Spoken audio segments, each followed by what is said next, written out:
Bismillahirrahmanirrahim. Saya tanya dulu, insya Allah akan kita jawab yang pertama dulu tadi dari Subang. Ini kalau Subang mungkin saya pernah ke sana itu. Nggak tahu sudah pernah ikut kajian saya atau enggak itu. Dulu pernah di mana Darul Falah, Cimenteng, Subang. Ya, jadi untuk bagaimana melihat di lingkungan. Jadi ketika kita melihat di lingkungan, hendaknya kan kita kembali ke ranah kita dulu. Jadi pertama yang harus dibenarkan adalah kita dulu, kemudian baru keluarga kita. Ya, jadi dakwah yang paling baik adalah dakwah bil hal. Ya, dakwah bil hal tadi itu, bil hikmah tadi itu yang harus kita kuatkan. Ya, jadi sudah kita lakukan saja, kita tampakkan keindahan dalam berislam. Yang pertama, yang kedua kita tampakkan bahwasannya belajar Al-Quran itu mudah. Ya sama seperti yang kita lakukan saat ini. Oh ternyata itu memahami Al-Quran itu tidak susah-susah amat. Ya, tidak usah belajar nahwu, tidak usah belajar sorof, tidak usah belajar ini. Kan semuanya kan sudah jahis, sudah tersedia sebenarnya. Ya, jadi kalau mau belajar nahwu, sorof, bahasa Arab dan sebagainya, itu kalau belajar jadi mufassir, itu bagiannya kita-kita. Andai kata kita nggak bisa, itu kan tidak akan bisa untuk memahamkan. Maka kalau hanya cukup paham saja, kita cukup memilih seorang guru ulama yang memang benar-benar patut diikuti, diteladani.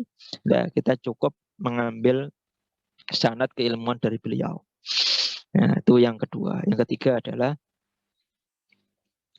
masyarakat ini kan sangat awam. Jadi kalau tadi banyak sekali yang tidak bisa belajar membaca, terus kemudian perbedaan banyak dari hal membaca, itu yang memang hal yang lumrah. Ya, sangat-sangat lumrah. Jadi sebenarnya ada beberapa tingkatan yang tadi kalau kita runut, pendidikan terbaik misalnya orang belajar membaca, ya itu di usia dini sampai SD. Ya, istilahnya kalau saya bilang sebelum balik. Sebelum balik itu harus selesai. Dari membaca, kemudian menghafal Al-Quran 30 juz, kalau bisa itu sebelum dia usia balik atau balighah. Ya, jadi ini kan SD.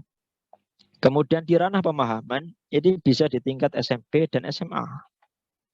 Jadi dipahami semuanya, dipahami secara menyeluruh, kemudian ada bagian-bagian tertentu yang memang sudah bisa dipraktekkan.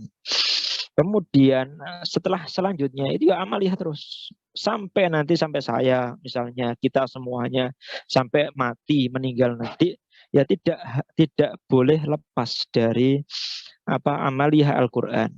Ya kembali lagi seberapa banyak Al-Qur'an, ayat Al-Qur'an yang sudah kita kerjakan atau kita terapkan. Maka dalam membaca untuk dewasa misalnya, nggak fase-fase nemen, itu ya nggak ada masalah. Istilahnya bacaannya tidak terlalu seperti korek, ya tidak seperti pokoknya asalkan benar saja, makhrajnya benar, ininya benar, itu tidak ada masalah. Ya untuk orang dewasa. Yang penting amaliyahnya. Ya, yang paling penting adalah amaliyahnya. Amaliyahnya itu yang benar. Ya, tapi berbeda nanti ketika ada anak-anak dalam usia anak-anak zaman sekarang kok tidak bisa membaca Al-Quran. Ya, ini yang dipertanyakan kan gurunya. Bukan gurunya, orang tuanya. Dari sekian banyak metode rumah tahfidz tadi itu dan sebagainya, kok ada anak yang tidak bisa. Lah ini dari mana tempatnya? Lah ini yang jadi kendala. Ya, jadi itu untuk yang pertanyaan pertama. Jadi kita harus mulai dari diri kita, kemudian dari keluarga kita, kemudian nyolek dari komunitas dan lingkungan kita. Jangan kita mengharap semuanya serentak menjadi baik semuanya harus bertahap. Andai kata ada yang belum terketuk hatinya, tidak apa-apa. Yang penting kita terus melakukan. Yaitu yang kita kerjakan. Terus harus ada yang paling penting, kalau andai kata itu memang di pesantren, di Darul Falah, itu kan bukan hanya harus ada kajian rutin misalnya. Harus ada pengajian dengan masyarakat. Harus ada pengajian, kita masuk ke masjid, musola dan lain sebagainya untuk memulai pemahaman. Jadi untuk orang-orang tua tidak terlalu ditekankan ke hal bacaan, tetapi tekankan di dalam hal pemahaman dan amaliyah. Ini untuk orang dewasa. Ya, jadi orang-orang yang tua itu kan kalau suruh baca sya, so, kan kesulitan. Ya, lebih baik langsung ke amaliyah. Amaliyah sama apa tadi itu pemahamannya saja. Ya, itu yang pertama. Kemudian yang kedua, apa tadi Ustaz? Tentang